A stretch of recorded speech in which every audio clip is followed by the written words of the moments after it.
You know, I was scrolling through my phone the other night, just falling down that infinite, glowing rabbit hole of other people's highlight reels. And I had this sudden, overwhelming thought: everyone is shouting. Everyone is on their own little digital mountaintop, screaming their dreams and ambitions into the void. This is my new business. I'm writing a book. I'm going to run a marathon. And it's so easy to get swept up in that, right? To feel like if you're not announcing it, it's not real. If you're not getting those likes, those attaboys, that external validation, then your dream must not be valid. Sound familiar? Now, here's the twist. There's an ancient piece of wisdom, a whisper from almost 2,000 years ago, that suggests we've got it all backwards. It comes from a Roman emperor and Stoic philosopher named Marcus Aurelius. And he said something so profoundly simple. It is almost radical in our noisy world. Don't tell people about your plans. Just sit with that for a second. In a world that rewards us for oversharing, he's telling us to shut up, to keep it to ourselves. Crazy, right? But what if this isn't just some old, dusty philosophy? What if this is the ultimate key to stress management, to protecting your energy, and to actually, achieving the things you set out to do? Part 1. The unseen power of your inner world. Let me tell you a story. A few years ago, I decided I was going to get into the best shape of my life. I was fired up. I bought the workout plan, the supplements, the whole deal. And that same night, I was out with friends, and I announced it. Guys, get ready. 6 months from now, you won't even recognize me. And you know what happened? I got a round of high fives. Yeah, man. You got this. And for a moment, it felt amazing. It felt like I had already done something. I had received a little social reward for just saying I was going to do it. But a funny thing happens in your brain when you do that. You get a little hit of dopamine from the announcement itself. It tricks you into feeling like you've already made progress. And that initial surge of motivation? You just gave a big chunk of it away. You externalized your commitment. Marcus Aurelius understood this on a deep level. He knew about energy protection. He wrote about guarding your inner citadel. When you shout your plans from the rooftops, you're exposing that fragile, newborn intention to a hurricane of opinions, doubts, and expectations. It's like taking a tiny, delicate seedling and putting it outside in a storm before its roots have even taken hold. That's the core of Stoic philosophy. It's not about being emotionless. It's about being the guardian of your own mind. Your dreams, in their earliest stages, are vulnerable. They need to be nurtured in the quiet, fertile soil of your own focus, not paraded round for public consumption. Part 2. The trap of external validation and the art of boundary setting. This leads us to one of the most crucial skills for personal growth and resilience: boundary setting. And I'm not just talking about setting boundaries with toxic people. I'm talking about setting a boundary between your sacred, internal creative process and the noisy, fickle external world. Think about it. When you share that you're writing a novel, what happens? Well-meaning friends ask, "How's the book going?" And every time they ask, it's not just a question. It's a tiny little judgment. It's pressure. You start feeling like you're performing for them, rather than creating for yourself. Their curiosity, however kind, becomes a weight. This is where your self-worth has to come from the inside. Stoicism teaches that our happiness and fulfillment cannot be dependent on things outside of our control, and other people's opinions, the number of likes on your announcement. Totally out of your control. So what's the alternative? You build a fortress of quiet determination around your goals. You practice the art of authenticity by letting your actions, not your words, define your journey. This isn't about being secretive or distrustful. It's about being discerning. It's about wisdom. And you know what this really is? It's the ultimate form of self-care. It's choosing to protect your mental space. It's deciding that your creative energy is a precious resource, and you get to be the one who decides how and where to spend it. This practice builds an incredible kind of resilience. When the only person you have to prove anything to is yourself, you become unstoppable. You stop fearing the quiet, and you start craving it. Because that's where the magic happens. Now, if this idea of protecting your energy, of building that inner fortress and guarding your focus really landed with you, if it made you think, yes, that's exactly the kind of mental strength I need right now, then I have something special for you.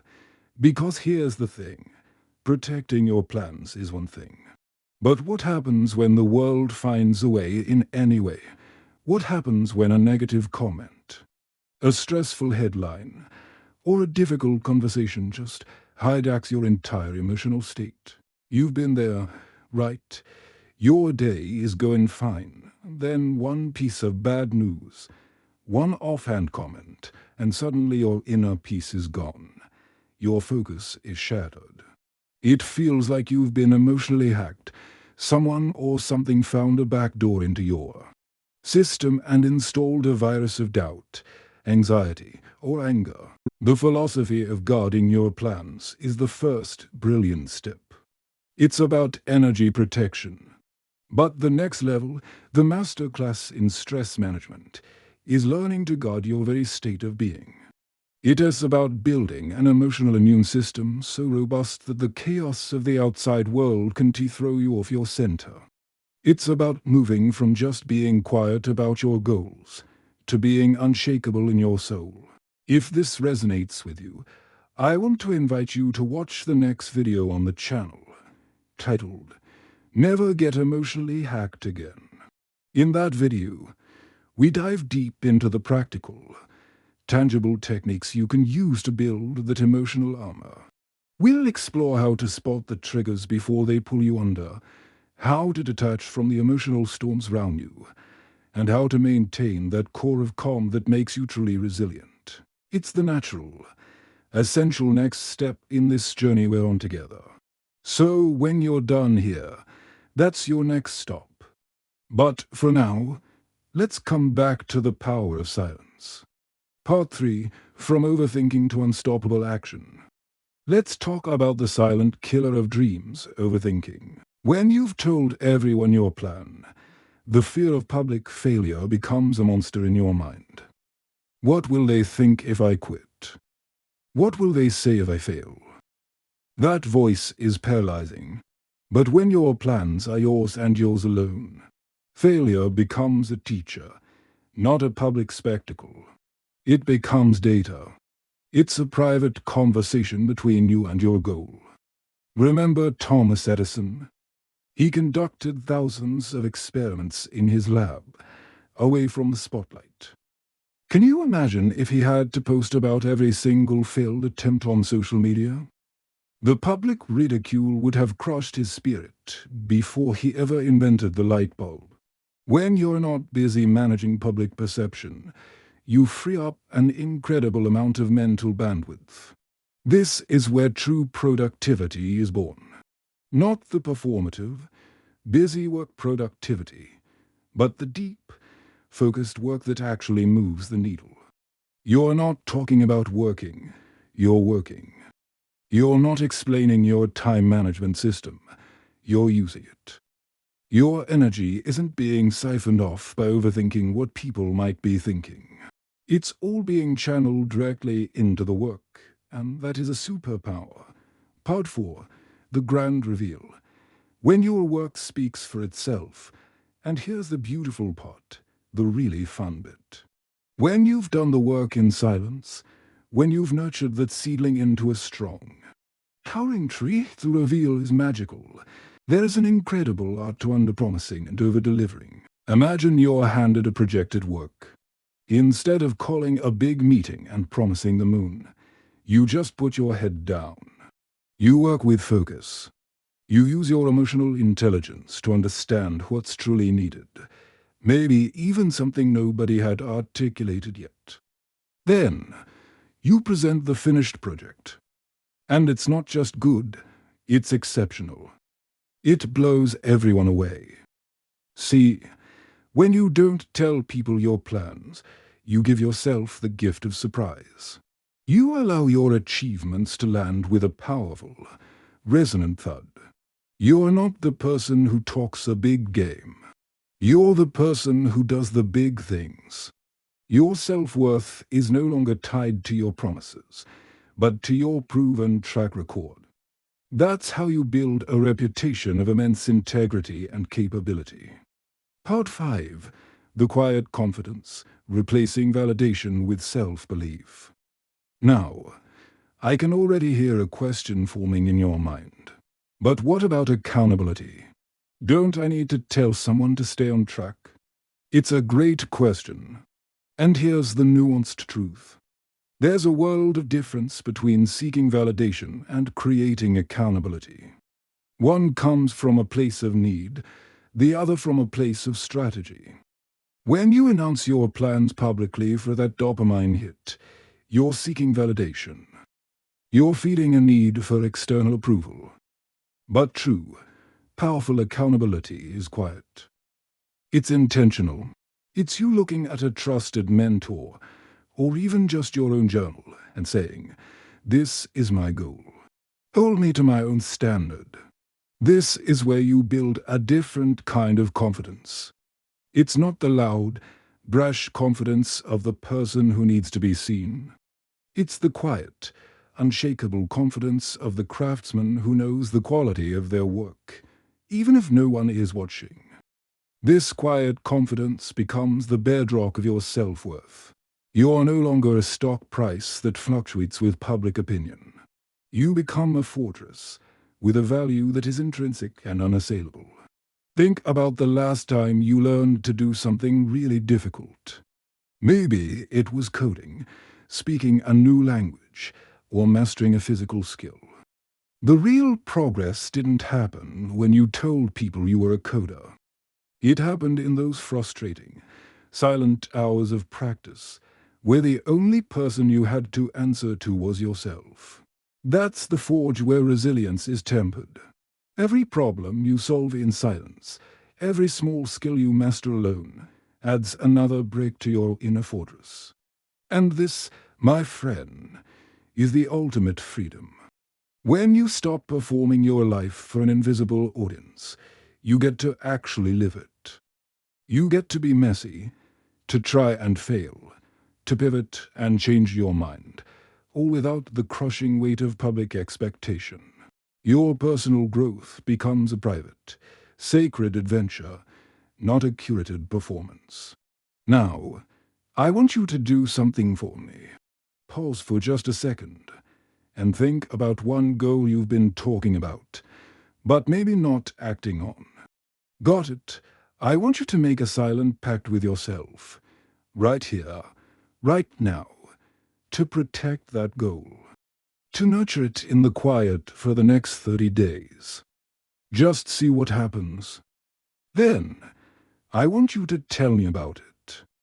Please share your insights in the comments below. Part 6. Your journey to authentic power. So, how do we actually live this? It's not about becoming a hermit. Marcus Aurelius wasn't advocating for total isolation. He had advisors, confidants. The key is intentionality. You cultivate a small, trusted circle. These are the people who get it. They're not there to give you empty praise or skeptical frowns. They're there to offer genuine support, to ask the tough questions that sharpen your thinking. This journey is ultimately one of profound self-discovery. When you stop looking outward for direction, you have to start looking inward. You have to ask yourself the hard questions. What do I truly want? What are my values? What does success look like to me, stripped of everyone else's definitions? This is the ultimate gift of Stoic philosophy. It guides you back to yourself. It teaches you to trust your own instincts, to find validation in your own effort, and to measure your progress against the person you were yesterday. Marcus Aurelius put it perfectly. Very little is needed to make a happy life.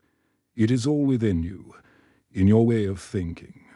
So, the next time a big, exciting, terrifying dream starts to whisper in your ear, I want you to try an experiment.